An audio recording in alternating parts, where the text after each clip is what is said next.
الله جل في علاه عندما ذكر الدنيا ماذا قال؟ إنما الحياة الدنيا لعب ولهو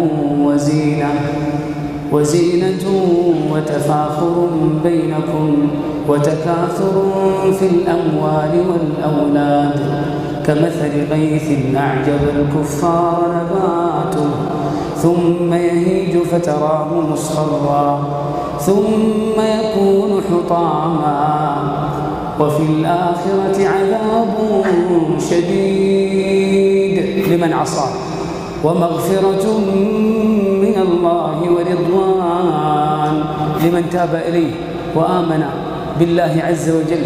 ثم الله عز وجل قال بعدها وما الحياة الدنيا إلا متاع الغرور. الله عز وجل يقول هو الذي جعل لكم الأرض ذلولا فامشوا في مناكبها وكلوا من رزقه وإليه النشور. وعندما ذكر ربي جل في علاه أمر الصلاة اختلف المسير. عندما ذكرت الدنيا قال فامشوا، وعندما ذكرت الصلاة قال يا أيها الذين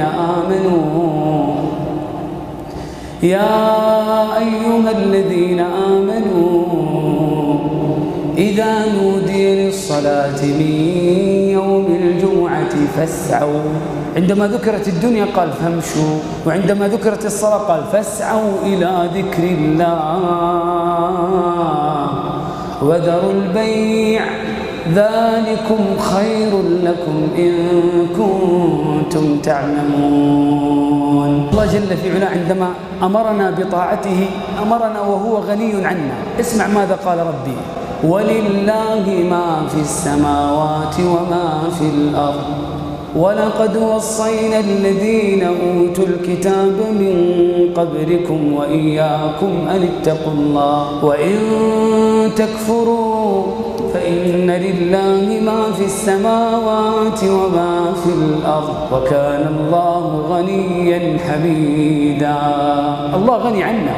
الله سبحانه وتعالى يقول لو أن أولكم وآخركم وإنسكم وجنكم كانوا على أفجر قلب رجل واحد منكم ما نقص ذلك من ملك شيئا. وهذا دلالة على ماذا؟ على غنى الله عنا. ويقول الله عز وجل في الحديث القدسي لو أن أولكم وآخركم وإنسكم وجنكم كانوا على أتقى قلب رجل واحد منكم ما زاد ذلك في ملك شيئا. نريد أن نستقيم كما أمر الله وأن هذا صراطي مستقيما فاتبعوه ولا تتبعوا السبل فتفرق بكم عن سبيله ذلكم وصاكم به لعلكم تتقون. العلماء يعرفون الاستقامة فيقولون سلوك الطريق المستقيم من غير ميل عنه لا يمنة ولا يسرة بفعل طاعة الله وترك ما حرم الله والثبات حتى الممات. الثبات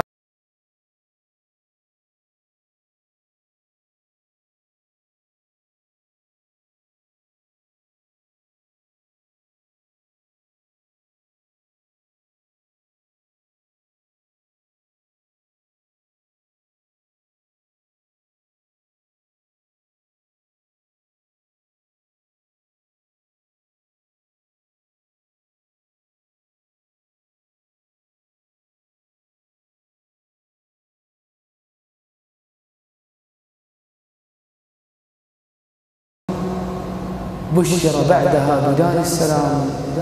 الله عز وجل يقول إن الذين آمنوا وعملوا الصالحات بالله اسمع وتأمل إن الذين آمنوا وعملوا الصالحات لهم جنات النعيم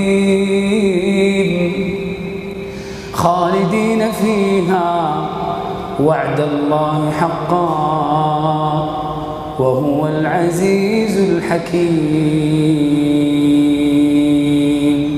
هذه الثمرة الأولى الراحة النفسية.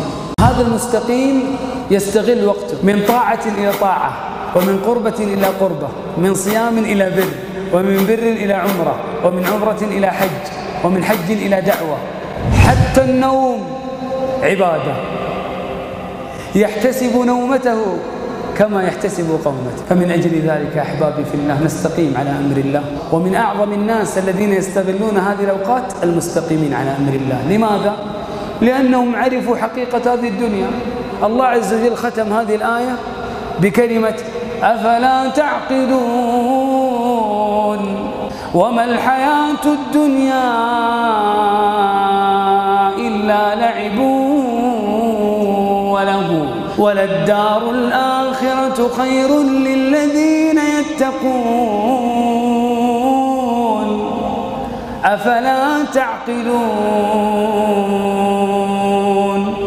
ثمرة من استقام على دين الله عز وجل وهو في الدنيا، الثمرة الأولى الراحة النفسية التي يجدها والطمأنينة والحياة الطيبة.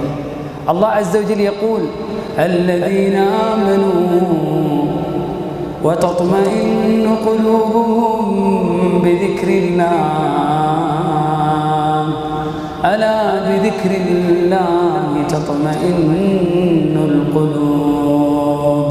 والله عز وجل يقول من عمل صالحا من ذكر أو أنثى وهو مؤمن فلنحيينه حياة طيبة.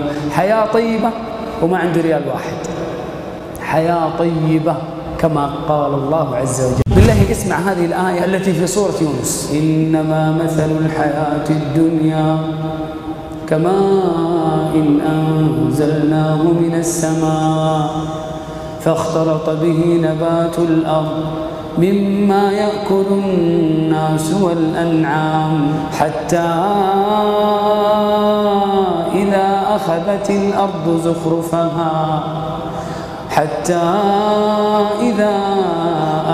الأرض زخرفها وزينت وظن أهلها أنهم قادرون عليها أتاها أمرنا ليلا أو نهارا فجعلناها حصيدا كأن لم تغن بالأمس كذلك نفصل الآيات لقوم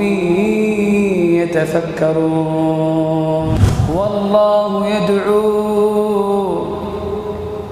والله يدعو إلى دار السلام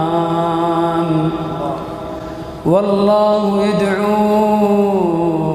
إلى دار السلام ويهدي من يشاء إلى صراط مستقيم. ترى المستقيم عزيز أمام الملك، أمام الأمير، أمام الوزير، أمام المحافظ، أمام الكبير، أمام الصغير، أمام الذكر، أمام الأنثى. ولله العزة ولرسوله وللمؤمنين ولكن المنافقين لا يعلمون. لماذا؟ لأنهم استقاموا على كتاب الله فأخذوا من هذه العزة. وإنه لكتاب عزيز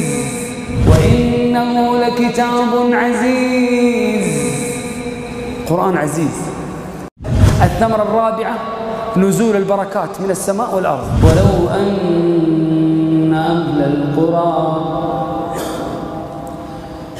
أن أهل القرى آمنوا واتقوا لفتحنا عليهم بركات من السماء والأرض ولكن كذبوا فأخذناهم بما كانوا يكسبون. الجنة. الله عز وجل يقول إن الذين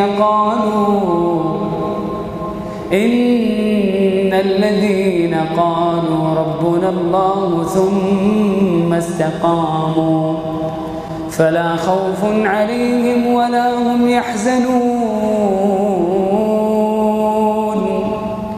أولئك أصحاب الجنة خالدين فيها جزاء بما كانوا يعملون. إن الذين قالوا ربنا الله ثم استقاموا تتنزل عليهم الملائكة. متى تتنزل الملائكة؟ عند أصعب الظروف، عندما تخرج هذه الروح من الجسد تتنزل عليهم الملائكة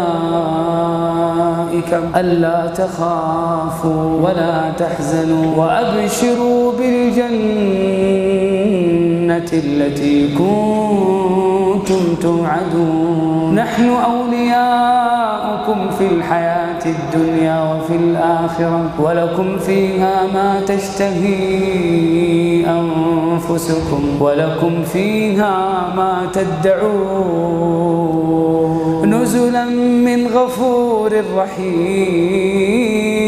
نزلا من غفور رحيم. اللهم اجعلنا من أهل الاستقامة. اللهم اجعلنا من أهل الاستقامة. اللهم اجعلنا من أهل القرآن. اللهم اجعلنا من أهل القرآن. اللهم اغفر لوالدينا. اللهم ارحمهما كما ربونا صغارا. اللهم ارحمهما كما رحمونا. اللهم تجاوز عنهم كما تجاوز عن سيئاتهم. اللهم أكرمهم كما أكرمونا.